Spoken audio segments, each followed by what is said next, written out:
No doubt that plank is one of the best exercises to target your abdominal muscles, and besides hitting your abdominal muscles, it also affects your rotator cuff or your scapula if done in an effective and efficient way. But many people don't perform plank in a perfect way and don't get the results what they expect from it. So today I will be talking about some mistakes that people generally do while performing plank and its correction. If that sounds interesting, let's begin with it.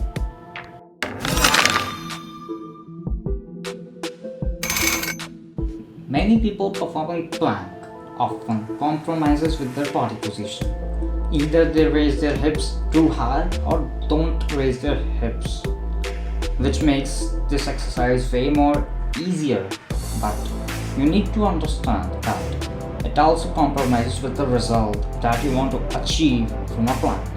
The best position in a plank is keeping your back and your hips neutral as shown in this, which will rip out the benefits of a plank and you get what you want to achieve.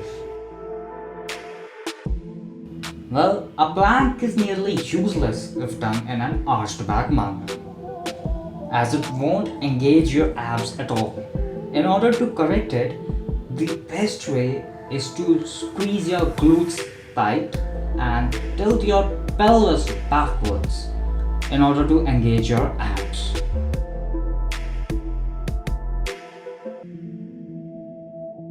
Moving on to the next one is your hand placement.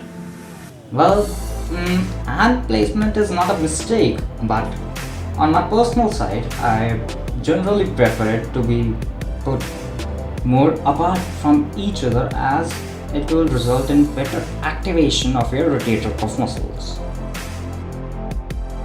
Well, moving on to the next one is your shoulder blades.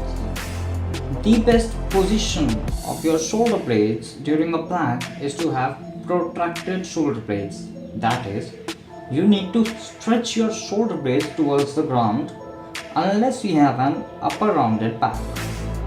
Extending your shoulder blades helps in better engagement of your body muscles, hence providing you more benefits from a plank. Well, that's it for today's video. Hope you enjoyed it and found it helpful. And if you do like the video, share it and subscribe to the channel for more future updates.